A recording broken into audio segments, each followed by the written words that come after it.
You are listening to SPN, the Sports Podcasting Network.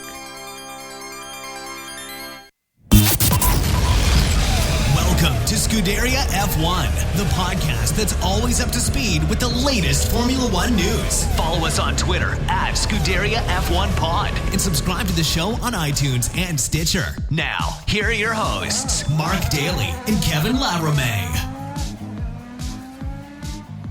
Hello and welcome to episode 20 of Scuderia F1, the podcast that is always up to speed with Formula One racing.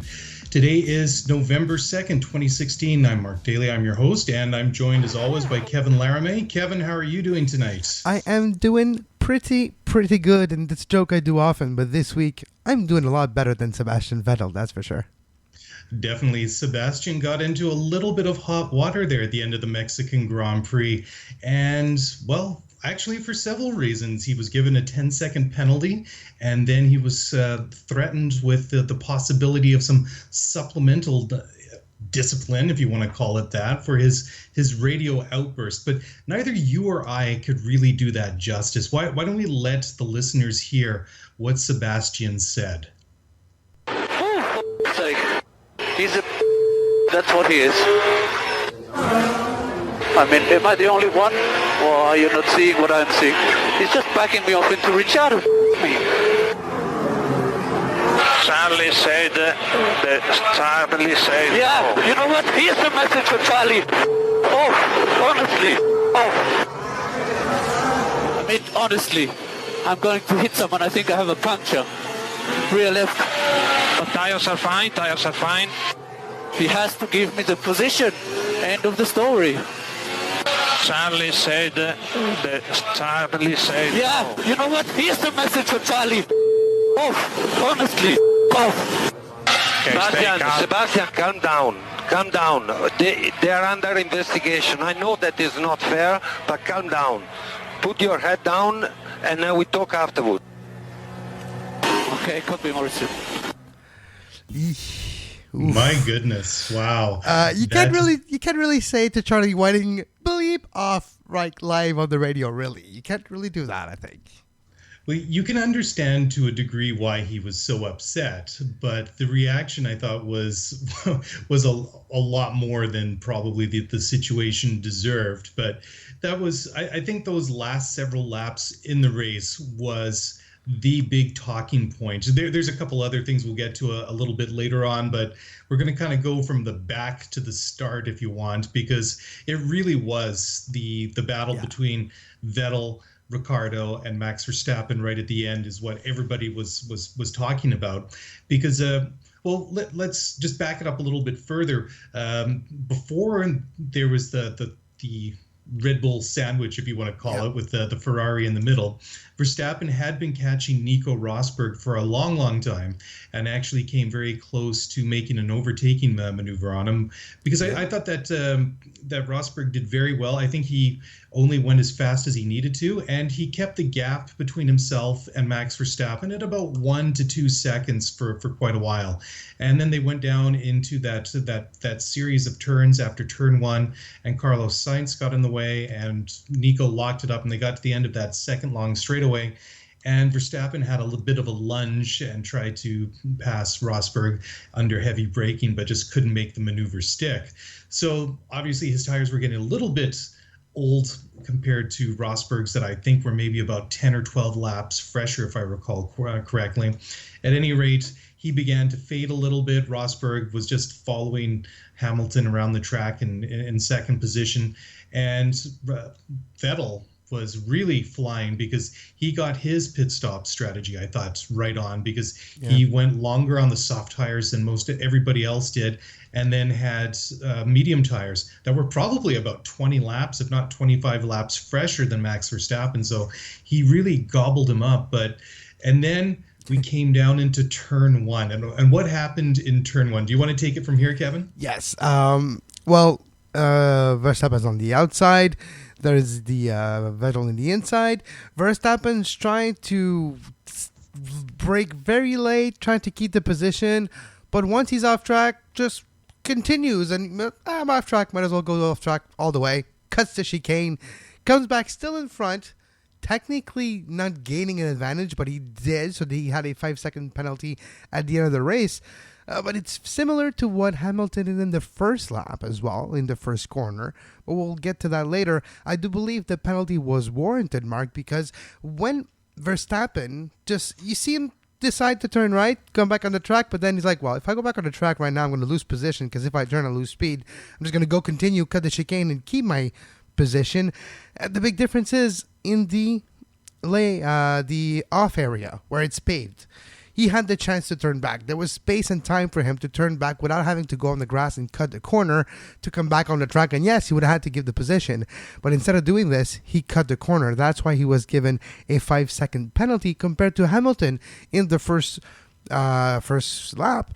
He cut that same chicane, but the way it happened, when he went off track, he did not have that space needed on that paved off area to go back to the track without having to literally do a maneuver that would be dangerous. So he had to cut it. That's why he was not penalized, and he was not in battle with the car compared to Verstappen in the last lap. Yeah, and it was interesting too, because Verstappen, of course, usually when you see something like this, you go into a chicane or something like that, and one guy outbrakes himself and gains a position by cutting across the chicane. And in this case, it wasn't Verstappen that was making the move, but like you say, the way that he went through there on that paved area, he did gain the advantage. So I guess you can kind of look at it maybe as a bit of a gray area from Max Verstappen, saying, well, I didn't actually gain a position on him. So I guess he was waiting to, make or give the position back. But usually what happens is that whenever a guy gains an advantage, they usually let the car behind pass right away, because he got around further in the lap, and they were even telling him on race radio that you're going to have to give the position to Sebastian. And then basically what happened was he was going slower, and Ricciardo, who was also on fresher tires, was really charging. And you could see why not Verstappen, but Vettel was upset that he was thinking that he was backing him up. Yeah, the slower Red Bull of Verstappen was basically acting as a bit of a mobile roadblock for Daniel Ricciardo, because I was wondering at one point what was going to happen was I thought that perhaps Sebastian would get in front of Verstappen, and then I expected something very similar that we saw earlier in the race when Verstappen had the better tires and he followed Ricciardo around for a little bit, and then he pulled off to one side and let Verstappen pass. And I thought, well, I expected to see the reverse of that, but I totally did not expect to see what we saw. Sebastian Vettel losing it. When they went into that one quarter there, several quarters from the end, and well, it was quite ironic, wasn't it? What happened when Ricciardo tried to pass Sebastian Vettel? Yep, Vettel didn't want none of it. He changed his line many times in the same turn, more than once, and now it's written on paper since the last few weeks, or since Austin. It's actual rule in the driver's rule book where you cannot change your line in a turn more than once. You commit, you defend once, then you're off limits. And guess what? One of the loudest voices in the F1 driver peloton to ask for this rule is Sebastian Vettel. And guess who's the first beneficiary of that rule, you could say? It's Sebastian Vettel. Yeah, that was very ironic, but you could see that they were going to do something, because there have been complaints. I mean, I think the most obvious one that comes to mind was the exchange or the whole battle that Kimi Räikkönen had with Max Verstappen in Hungary. Let's face it, Mark. Again, it's Spa. And then so it had kind of been building for a little while. And then when Verstappen made that move under braking at the chicane at Suzuka, and Lewis Hamilton had to take the runoff road there and was not able to make the move there and lost time, then that's when it came in. But I think it, like you say, it is ironic that one of the loudest voices in Sebastian Vettel is the very first one to get penalized for it. But it was, I thought, fair, because when you look at that race, the replay, you can see him clearly moving over under braking, and he really, they did touch, did they not? I'm pretty sure that Ricciardo banged his banged his right front, I think, somewhere on the Ferrari. So Yeah. it was dodgy, and I thought it was a fair penalty. I mean, if Verstappen was given the 5 seconds for gaining an advantage, then they had to do something for Vettel as well. It was just it was only fair, but. And let's face it, this rule is called the Verstappen rule. Let's face it, it's the Verstappen rule. It's because of Verstappen pushing the limits this season, pushing the boundaries, and rattling some cages that they had to put on writing, something that was technically the gentleman code. So now it's in writing. It's the Verstappen rule. And it's true, but it sort of leads to a bigger discussion, though. And the one criticism I think that's been out there, and fairly, is that over the last couple of years, maybe, I don't know how many years you want to go, and that's maybe a larger discussion than what we're going to have, but that there is obviously a lack of overtaking in Formula One, and you don't see guys like Max Verstappen basically racing Formula One as he might sit down and play a game of Grand Theft Auto or something, and overtaking in places that most drivers on the track would not think to pass. So I mean, he's made it very exciting from that point of view, because he takes the raw talent that he has with the arrogance and the confidence of a 19-year-old kid, basically, and it's made it very exciting. So he has a reputation, obviously, for willing to make some of these audacious moves, but at the same time, there have been some questionable moments where there's one thing in slamming the door, but he's really slammed it shut hard a couple of times. So it was fair enough. He does remind me a little bit of a Jacques Villeneuve. I know I always go back to talking about Jacques Villeneuve. Fine, I had a man crush on Jacques Villeneuve. But he does remind me a little bit of Jacques Villeneuve, Mark, because of his brashness. He's a guy who knows who he is, he knows where he came from, and he knows where he's going. So when you get to a world of F1, it does rattle some cages. People will be like, who's that young kid? Who does he think he is? He hasn't proven himself yet. Well, guess what? He's on his way to proving himself. And he's going to, if he has to rustle feathers to do it, he's going to do it. And that's what he's doing. So he reminds me a little bit in the attitude of Jacques Villeneuve when he came in 96, challenging Damon Hill, and saying, you know what, I'm fast too, and I'm just going to drive my car fast as I can, and I'm going to do what I think is best for my car, for my career, for myself, and eventually for the team, because if I drive well, the team's going to be the beneficiary. So he does remind me of a young Jacques Villeneuve in that aspect. And definitely, and I think that Formula One is better to have a guy like Max Verstappen in it, because it does make it more exciting, because you just don't know what's going to happen every time that he's out on the track there. And that is the enjoyable part. Like I say, he definitely needed a talking to a couple of times this year, but it's made it exciting. However, one of those moments where he did need a talking to was also in Mexico, and that was earlier in the race. We talked just a few minutes ago about Lewis Hamilton and his so-called glazed right front brake and flat spotting his tire and running off there. But I thought that Lewis had a fairly decent start. I thought that Nico had a decent-ish start, but he had Max Verstappen on his tail all the way up that long straightaway there in Mexico. And going into that first corner, I thought that Max was pushing it a little bit too hard, because he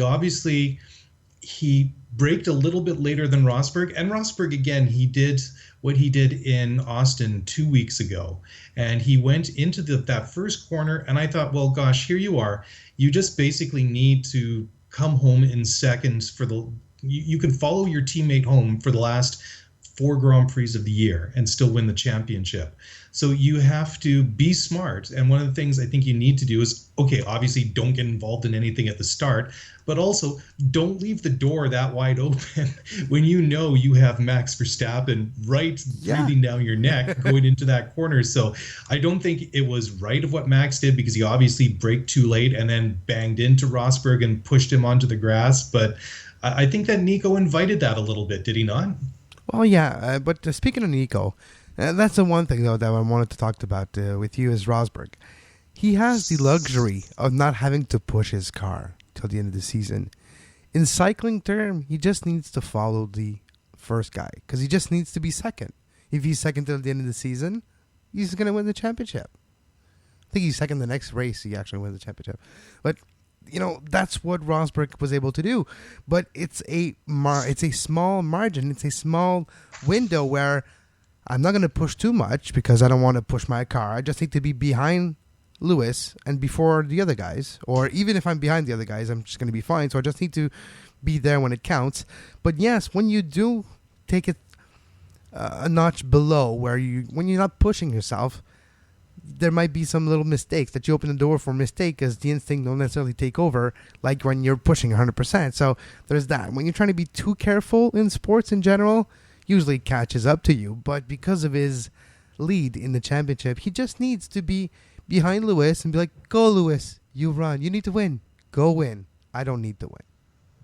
And that is a very good point that you raise. And it's an issue that I've thought about many times. And that's Nico's mental state, his concentration, whatever you want to call it. And whenever he gets under a bit of pressure, especially from his teammate Lewis Hamilton, I always wonder, okay, well, what's going to happen here? If they come head to head, I always favor Lewis Hamilton when it's a battle between him and Nico Rosberg, because you can go back to Austria this year, for example, in those last couple of laps when they had that coming together in turn 3, and then Rosberg broke his front wing, and then that led to that famous basically instituting of team rules that that one of them's going to pay, and if there's too many of these coming together and things like that. But when you take like Nico Rosberg, I thought that, and you're bang on, and when I think that he's only pushing the car as much as he needs to. And of course, Hamilton's the one that really needs to make up, well, he still needs to make up 19 points, but he's the one that really needs to push as hard as he needs to. And Rosberg, of course, just needs to get it home in second. And I believe he can still even finish third in one race and still manage to win the championship. Championship could have been over, Mark, as of last Sunday. If Rosberg would have won and Lewis would fell outside of the 6th position, it was a championship for Rosberg last Sunday. So there is a chance that Rosberg could be champion next race. Well, that's the thing. I mean, he does have the championship within his grasp. So he just needs to keep his nose clean. He has to hope that he's not going to have any mechanical issues. And of course, he's got to let Lewis do the work to try and win it. And of course, well, when you're competing with Lewis Hamilton for the world's championship, it's Lewis Hamilton. He's a 3-time world champion, so you can never count him out, especially when he's driving theoretically the same identical car that you are. But in general, I thought, just getting back to the race that Nico had, I thought that he managed it quite well, especially when Verstappen was really charging and really taking a little bit of out of that lead that gap that Rosberg had on him. And Rosberg, I thought, was just content to okay, well, I'll just let him come at me. And then when he got within those couple of seconds, I thought that he just tried to keep him out of that DRS range and just keep far enough ahead of him that, you get to the end of that very long straightaway in Mexico. So he couldn't make that dive up on the inside. And unfortunately, like we were talking about earlier, Carlos Sainz did get in the way at one point. So that kind of really ruined things for him because you saw him lock up the tire. But eventually it was Verstappen that dropped back. But again, next weekend in Brazil, it's going to be very interesting again, because this time last year, after they had the coming together, Hamilton and Rosberg, in that first corner at Austin last year, it was Rosberg that won all the races at the end of the year, and he won the first several races this year. So it's a completely different scenario now. It's Lewis Hamilton that's won the last two, and I don't believe Lewis has ever won in Brazil. So it's going to be quite tough for him, but it's still not over, and we could still theoretically go into the final race in Abu Dhabi in a couple of weeks with the championship still up for grabs. Yeah, and well, hopefully, because you don't want to go to a last race of the season to be a dud where the first and second, well, we know what's going to be. It's not official, but it's either going to be 90% of the chances it's Nico winning and Lewis second. But there's a small chance that maybe Lewis can pull a Michael Schumacher and kick out Rosberg one race, and he gets the full points. Rosberg gets none. Then it's all open for the next one. Who knows? I don't think it's going to happen. I think nowadays with let's face it, there's not a lot of overtaking, and they're gentlemen drivers. Like, nobody's going to pull off of a Yaris like in 1997 to kick somebody off the track, you know? Yeah. Yeah, it will be fun to watch, and it'll be very exciting to see what happens. And I think, and I was having this discussion the other day too, is just if you're Mercedes, do you really care who wins the drivers' championship? Because you know one of your guys is going to win it.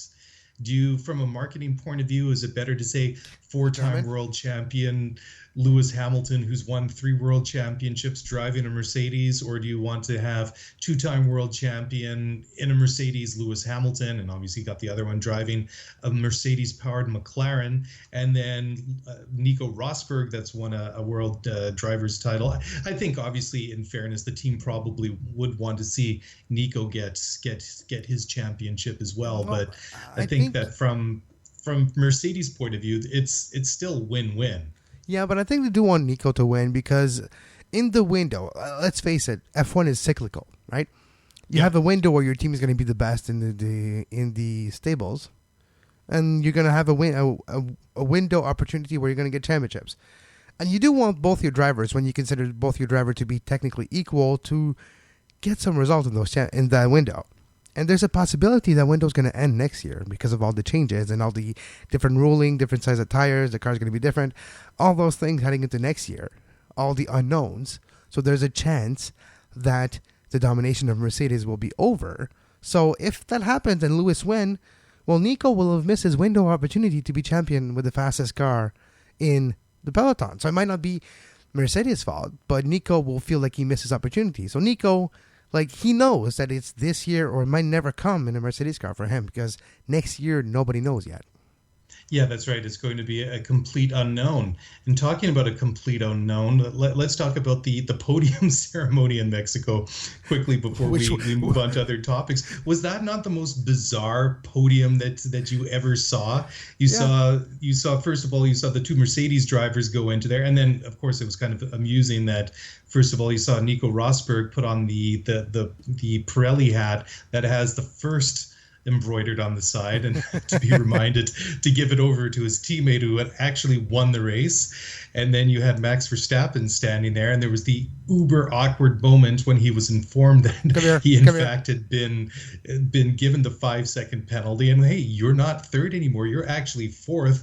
And then to see basically the entire Ferrari team making the trek from the pits to where they have the podium just across from that stadium section, and you see Vettel and all the mechanics and all the guys from Ferrari going over there, and then you get Vettel going up on the podium and celebrating with the Mercedes guys, only to a couple hours later say, oh, you've been given a 10-second penalty as well for that harebrained blocking maneuver that you threw on Danny Ricciardo, and now you're fifth. So it was I think about the weirdest podium I've ever seen. Well, it started where Verstappen parked his car at third. That's where it all started. Like, he parks his car there, like, no, dude, you don't have to.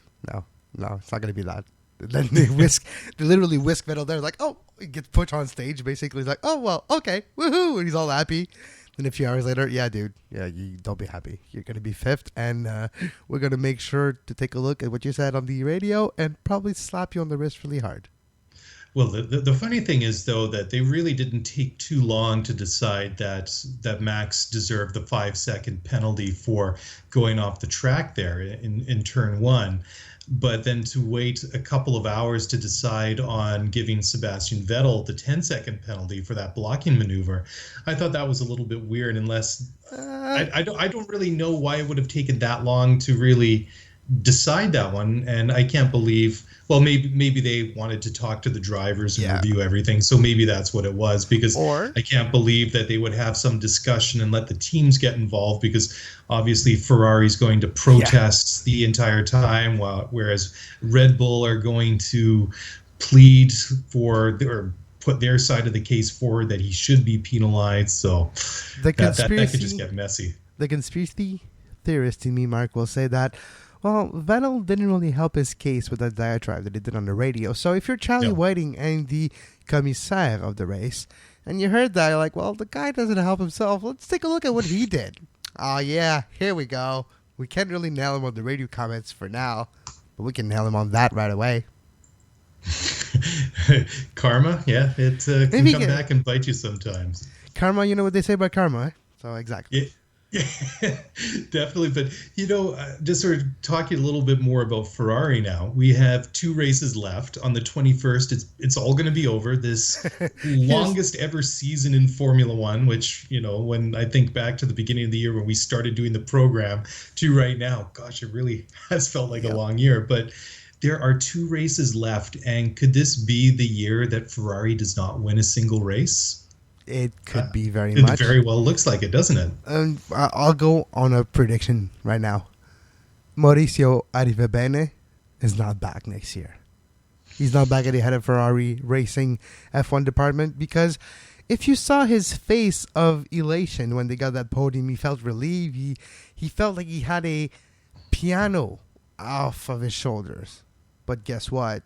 It didn't last long. You didn't get that podium. And I think it's starting to brew a lot behind closed doors. If you just take the reactions of Vettel over the last 2, 3, 4 months, it's been building up. His frustration is palpable. You can tell there's something not going on the way he would like. And if you put yourself in his shoes for a second, the race is just a window. It's just a little bit we see that what's going on day to day in that team. And if day to day, Vettel's always like, we shouldn't be doing this like this, guys. I've been telling you it's like this, no, like this. We should be doing this and this and this and like this. And now always battling, confronting, fighting. And then it doesn't go their way. And he's always like, I told you guys, I was right. You should have listened to me. It would explain why he feels that way in race day. Because every time there's a little thing going on in the race, he loses his mind lately. And it started early this season, by the way. It's not a one-off, like we played the minute here, but it's not the only time that he lost his cool on the radio for things that are, sometimes it's just racing. But he feels a certain sense of, I feel like an entitlement sense from Vettel at Ferrari, where he thinks things should be better. And he, not necessarily, it doesn't feel like he's working with the team. He feels like he's highlighting all the problem without always bringing the solution. Hey, I'm maybe speaking through my hat. It's just from what I see from the window of opportunity of 2 hours on a Friday, 3 hours on a Saturday, and 4 hours on a Sunday. I just see this. But from what I've seen, and we can extrapolate from there, that's what it looks like. A guy who's been fighting, battling behind the scenes, criticizing everything and not getting things the way he thought should be better. But it's a teamwork. And it seems like he doesn't bring that aspect right now. And that's very true. And I think you raised a very good point about Seb being frustrated, because that outburst at the end of the race there, that did not sound like just something that had just happened. Of course, anybody can lose their temper at any point, but that sounded like a guy that had actually crossed the line and gone over the edge. And you definitely don't expect that from Vettel or anybody else. I mean, obviously with what we get on the TV nowadays is a lot more in years gone by. So who knows, maybe these things are normal, but what we heard just didn't sound normal from Vettel. Well, but what you're saying, maybe he does have a sense of entitlement, because he went from Red Bull, where he won 4 world championships, to Ferrari, which is the team that has the biggest budget, the biggest reputation, the biggest everything. I mean, it's Ferrari. It's the biggest brand. It's the biggest everything. Yeah, you're right. It is. And I guess that if we're going to talk about Austin in a moment here, but 2 weeks ago in Austin, Max Verstappen, when he was told to cool it and save his tires, he said, I'm not here to finish 4th. And I can't picture Enzo Ferrari, if he was alive today, to be celebrating a 3rd place at the Mexican Grand Prix. So I can fully understand his entitlement, and I can, to a degree, understand his frustration as well. But Enzo what happens with Ferrari now? That's the $1 million question. Yeah, Enzo Ferrari would have loved Max Verstappen, no? I think he probably would. That's the type of driver that Gilles Villeneuve, the Senna, the Prost, even though those didn't go with Ferrari, but the type of driver that Ferrari always wanted in his team is drivers that want to win, that have that winning mentality, that winning at all costs almost mentality. Exactly, and I think that's one of the reasons why Enzo Ferrari really loved Gilles Villeneuve. And obviously, we know Gilles quite well, being Canadians ourselves. I don't know, maybe Vettel. I mean, you can't be a nice guy in Formula One. We see it all the time, obviously, because we both cover, among other things, Major League Soccer. And when you talk to these top-level footballers, they're competitive. But you go to one of the biggest sports in the world in Formula One, everything is bigger and more hyped up in Formula One. And the stakes, I guess, if you want to call it that, in Formula One are just that much bigger. So you can understand why that Vettel isn't a happy camper at the moment. Just before we move on to Austin, Mark, I just wanted to not announce a big news because it's probably the worst kept secret in Formula One as we speak. Tomorrow in England at Williams headquarters, their new team for next year will be unveiled. There's 2 driver spots that hasn't been officially announced for next year. One of them is, basically going to be Valtteri Bottas resigning. We all have a feeling that's what's going to happen. The other driver spot will allegedly, and it's pretty much confirmed, we all know it's going to happen, Lance Stroll from Canada, from Mont-Tremblant, will be driving for Williams next year. It will be announced tomorrow. But that's it, tomorrow, Thursday. So by the time you listen to this, the news will probably be out. But Lance Stroll going to be the latest Canadian driver with a lot of talent heading into Formula One. Well, definitely. And you're 100% correct that it has been a bit of a poorly kept secret, because I think it came out, about 2 weeks ago, maybe a little longer. His father said, my son's going to be an F1. Stop that. But it wasn't just that. Didn't he say that they were looking at 2 options, or it was something like that. So that rumor has been out there for a long time, and it will be interesting to see what the driver lineup is. But I think obviously it's going to be Valtteri Bottas as one, because he was very briefly linked to be going to Renault for next year to partner Nico Hülkenberg, but that rumor seems to have died out. But it would be great because Lance won the Formula 3 championship. He's won in Formula Ford, not Formula Ford, the Italian Formula 4, and then the Toyota Racing Series.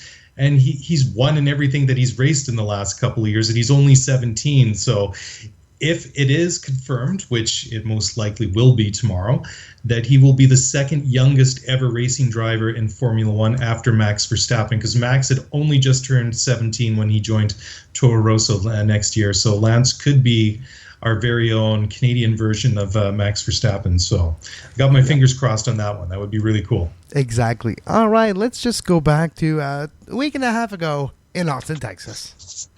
Yes, and there wasn't really a lot of action on the track, but there were a couple of things that we really needed to talk about.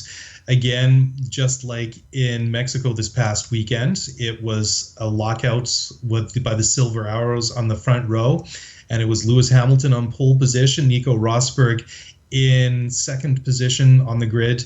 And when they went into that first corner, again, as we saw repeated in Mexico this past weekend, it was Nico that left the door wide open, and it was Daniel Ricciardo that barged his way through. So it was Rosberg that in that first race where they had all these scenarios being put out there that, he can finish third and in one of these four last races in second and still win the championship.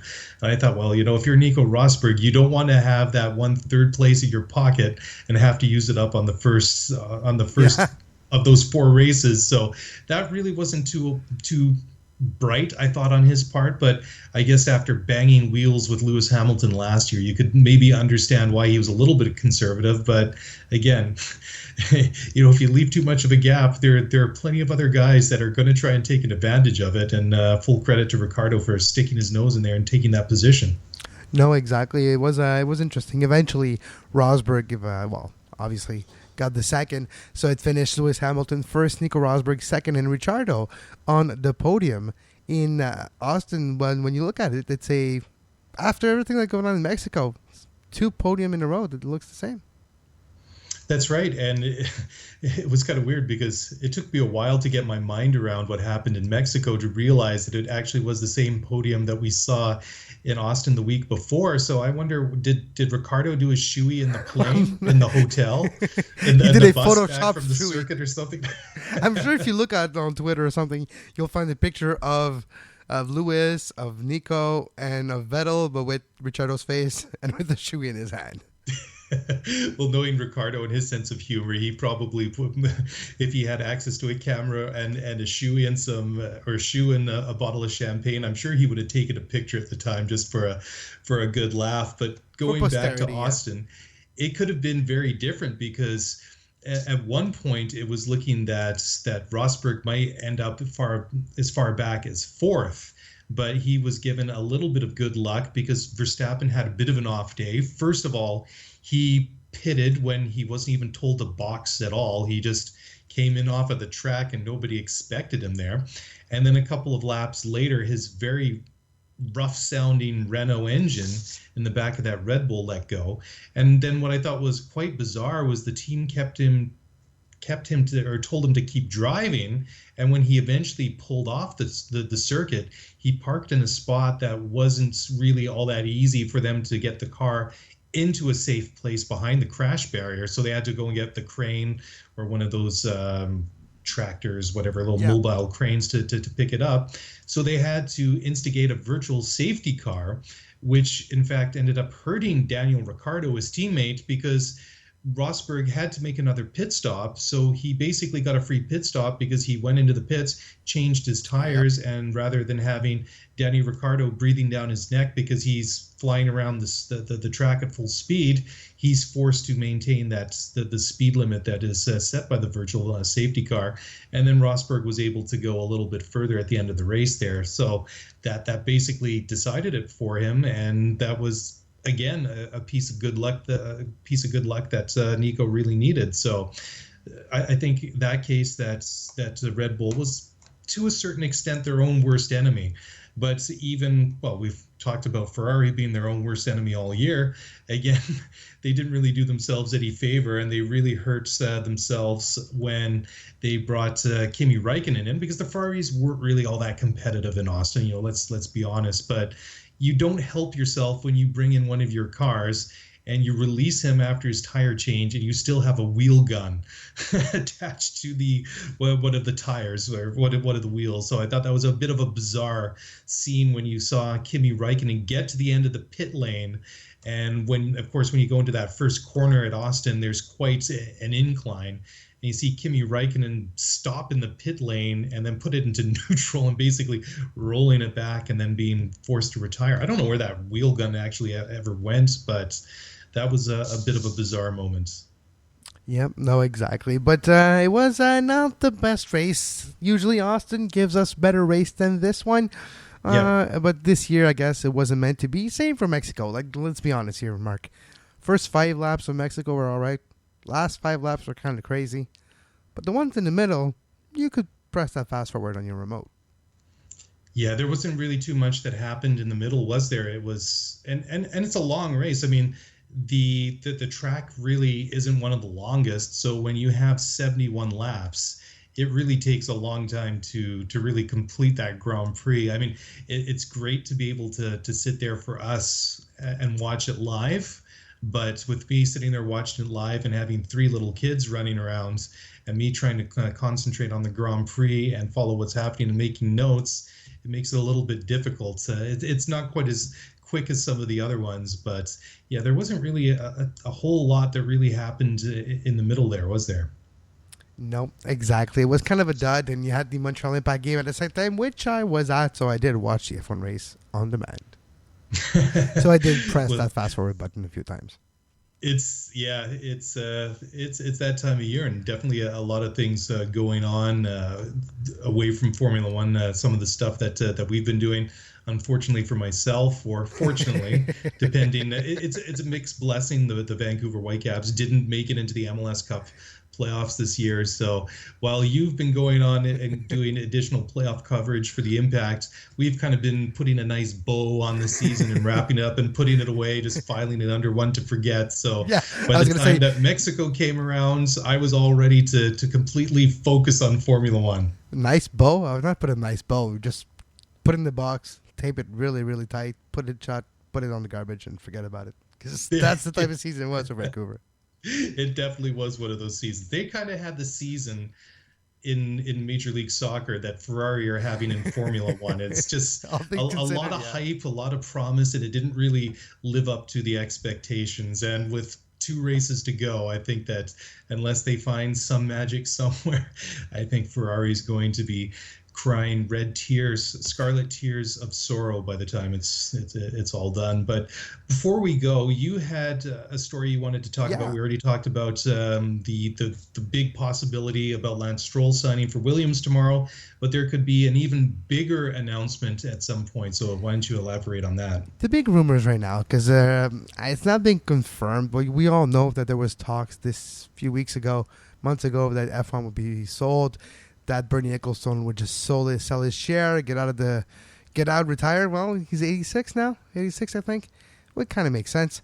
And there's been a rumor in the last few days, especially getting a lot of traction in the last 24 hours, that Ross Brawn is in discussion to become the new head honcho of Formula One, the new Bernie Ecclestone, a very younger version of Bernie Ecclestone.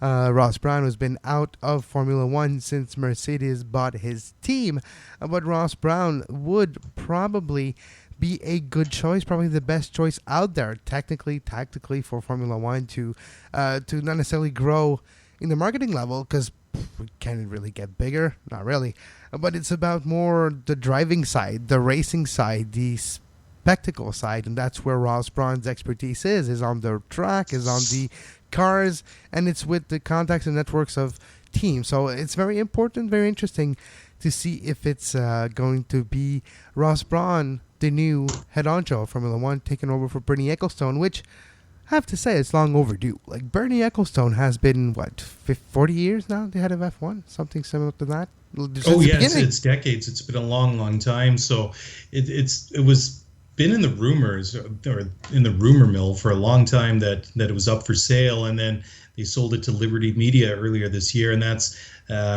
headed by Chase Carey. So it's interesting, though, that they were saying that their focus is more on promoting and building and consolidating Formula One in the traditional areas where the sport is popular. Obviously, Europe would be the one part of the world that comes to mind, but they're an American group, and Chase Carey is an American. So you would think at some point, and America being such a car culture and still virtually an untapped market for Formula One, that they're going to switch their focus to it at some point. And I think Formula One does need to get up to speed. They need to, well, no pun intended, but they do have to get with it a little bit more. Times. That's why I didn't really have too many problems with Lewis Hamilton Snapchatting at Suzuka a couple of weeks ago. It was just like, I think what he said at the time was, well, usually if I want to speak to my fans, I have to go through you guys. And I'm kind of parsing there a little bit, but and by meaning you guys, the media. And he's like, well, I can go on social media, I can go on Snapchat, and I can interact with my fans directly. So maybe that's not the greatest way to do it, but definitely Formula One in this day and age can be better, and it has to do more to engage a younger, or maybe not only a younger audience, but just an audience in general. And I think that some new leadership at the top would definitely go a long way. To add to this rumor, it all started when Ross Brawn was hired by Liberty to be a consultant. So that started the rumor mill. People started to dig into it. So we'll see, because that's what Ross Brawn has answered to those rumors. Like, right now, my role is a consultant to Liberty. Technically, the head of Liberty is a consultant because he consults people. So that would probably work too. This is one of those things that's got a plausible deniability. Yep. But if you're Ross Brawn and you basically are a Formula One legend and you've been able to accomplish so much in your career, do you really want to take that one job do you want to take that risk that maybe this is the one job that maybe puts a bit of a tarnish on your career? How can it put a tarnish? It's the one job that's probably nobody ever think about having that one job, because there's been the one guy doing that job forever. When you have a chance, literally forever. And let's face it, like, Bernie Ecclestone has probably the worst reputation if commissioner or league representative in the entire sports. Ross Brawn just steps in and he's going to be loved to begin with. So his margin of error is really big compared to just the aura of I'm Bernie Ecclestone and I know what's going on. I know it's right. I know I'm right and you're wrong. So it's that different mentality that you probably would Ross Brawn, more collaborative. And if you go with what happened this season behind the scenes, that a few times there was meeting for teams to maybe find a way to get rid of Ecclestone. Taking a team like Mercedes and Ferrari talking behind the scenes to maybe find a way to get rid of the monopoly of Ecclestone on the Formula One. Maybe that's what they need. Somebody like Ross Brawn, which every team can get behind, politically speaking, and he's able to keep all the team owners together in this championship, and there's no chance of rift, and they create their own. And maybe having somebody like Ross Brawn at that position is what they need. Somebody that has a reputation, a good one, across the board with all the teams, but more importantly, the respect of everybody in those teams. And not only that, but the technical understanding, because, I mean, Ross was an innovator and one of the greatest minds in Formula One that we've seen in the last several decades. So it seems like a no-brainer. So it'll be interesting to see whether or not he actually does take the top job or not. 2009, that Ross Brawn GP car that came out of nowhere and won the championship. Yep. Yeah, that's like, if you're a soccer fan, it's Leicester in 2015. That's what Ross Brawn did in 2009 with a very limited budget, but with a car built with brains and built with bronze. Literally built with bronze. Definitely. I like that analogy too. Ross or Brawn GP was the Leicester City of 2009 in Formula One. I like that comparison. That's a good one. That's what it is. They started off winning a race like, geez, the first race of the season? What's that? Can they keep it up? Yeah, they're for sure not going to keep it up for another race. No. Oh, wait, they did.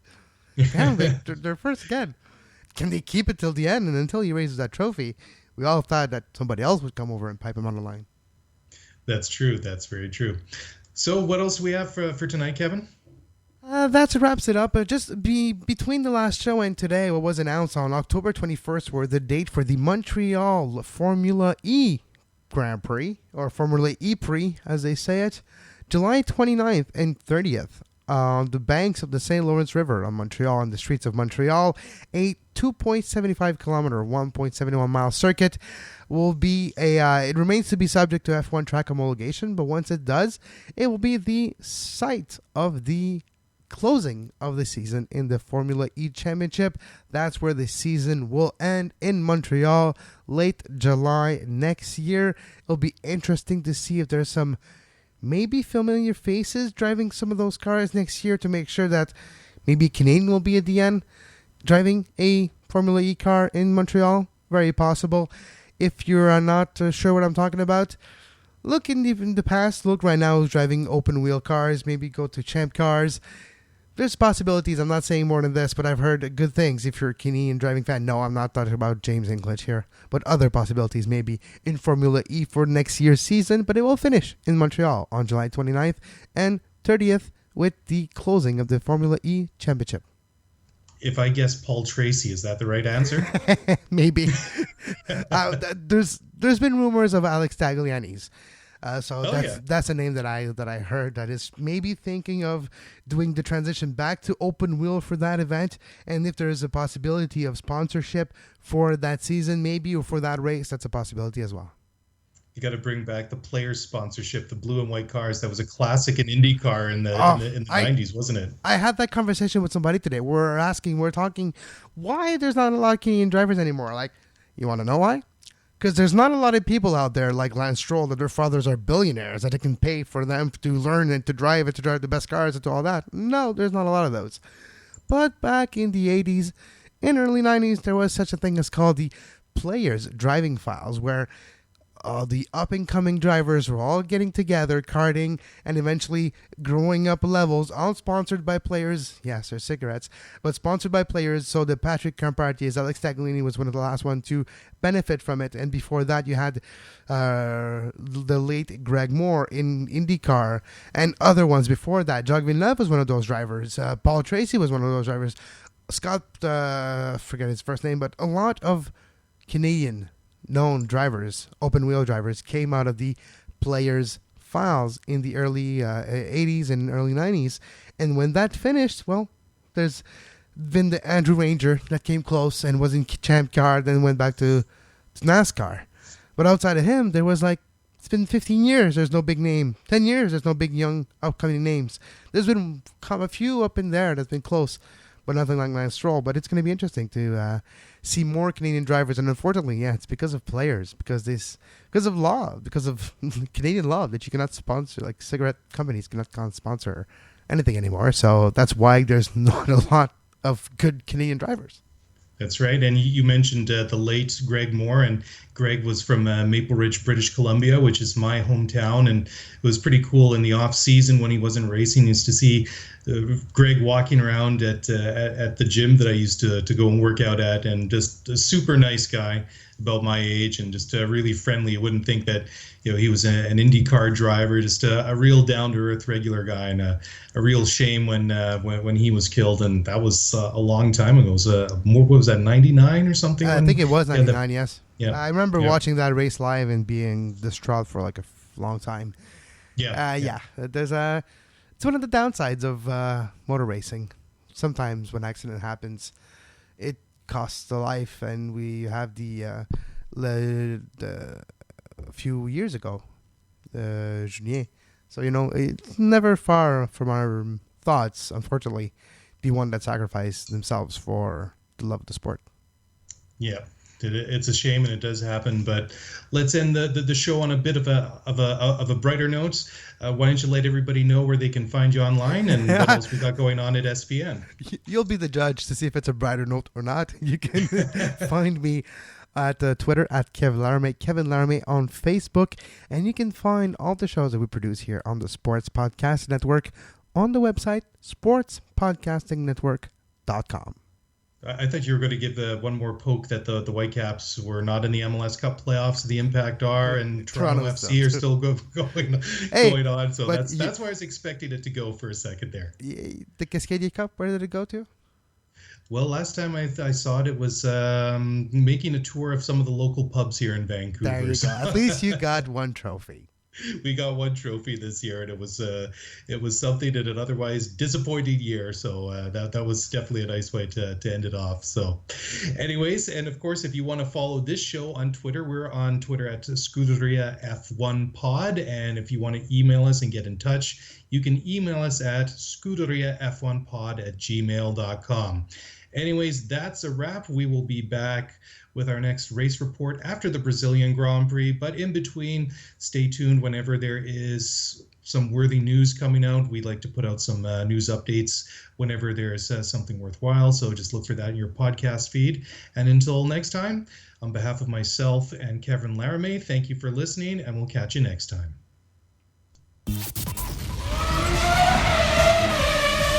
Thanks for listening to the Scuderia F1 podcast. If you want to get the show notes for this episode, then head over to ScuderiaF1pod.com. Want to get in touch with us? Then email us at ScuderiaF1pod@gmail.com.